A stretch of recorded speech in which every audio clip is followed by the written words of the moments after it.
Welcome to standard dictation. Dictation 5 second में शुरू होगा। Ready start. इस तथ्य पर हैरानी नहीं कि पेट्रोलियम पदार्थों के स्रोत कच्चे तेल के साथ साथ खाद्य तेलों के आयात में भी अच्छी खासी विदेशी मुद्रा की खपत हो रही है। यही कारण है कि प्रधानमंत्री ने खाद्य तेलों के सेवन में कमी लाने की भी अपील की। उनका यह कहना सही है कि इससे सेहत सुधारने के साथ विदेशी मुद्रा बचाने में भी सहायता मिलेगी। लेकिन प्रश्न यह है कि भारत अपनी ज़रूरत भर का तिलहन क्यों नहीं पैदा कर पा रहा है। यह सामान्य बात नहीं कि भारत अपनी आवश्यकता का लगभग 58% खाद्य तेल आयात करता है। पिछले वर्ष खाद्य तेल आयात बिल करीब 20 अरब डॉलर का था। इससे बड़ी विडंबना और कोई नहीं कि कृषि प्रधान देश होने और आत्मनिर्भरता एवं स्वदेशी पर बल देने के बाद भी देश में तिलहन फसलों का उत्पादन उतनी तेज़ी से नहीं बढ़ पा रहा है जितना अपेक्षित है।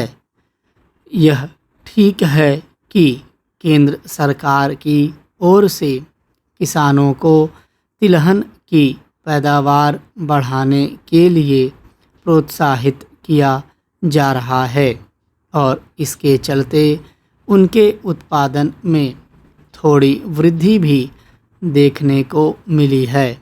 लेकिन इसी के साथ खाद्य तेल की मांग और खपत भी बढ़ रही है।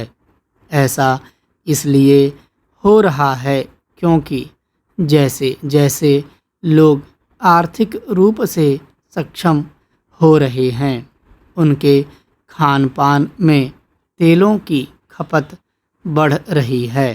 स्पष्ट है कि केंद्र और राज्य सरकारों को तिलहन फसलों का उत्पादन बढ़ाने पर विशेष जोर देना होगा। अपने देश की समस्या यह है कि जब संकट सामने आ खड़ा होता है तब उससे बचने के उपायों पर ध्यान दिया जाता है।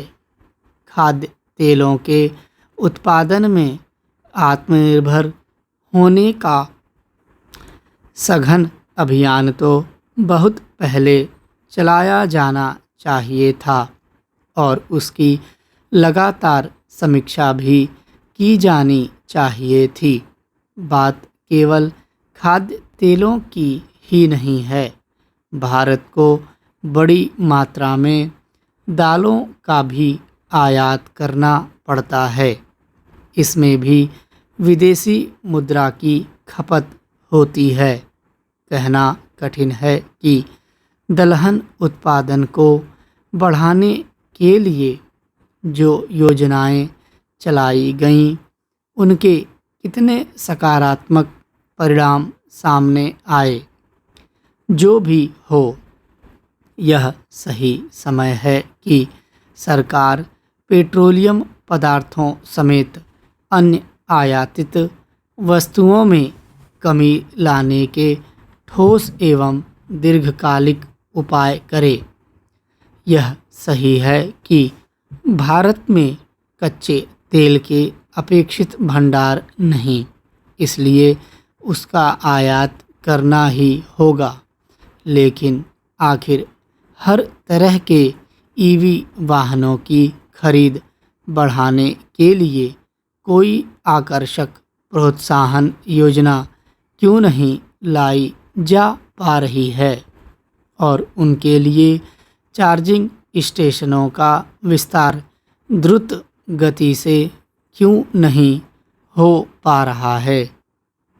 इसी तरह क्या कारण है कि किसी का ध्यान इस ओर क्यों नहीं जा रहा है कि छोटे बड़े शहरों में ट्रैफिक जाम के कारण बड़े पैमाने पर पेट्रोल एवं डीजल की जो बर्बादी होती है उसे कैसे रोका जाए। स्टॉप।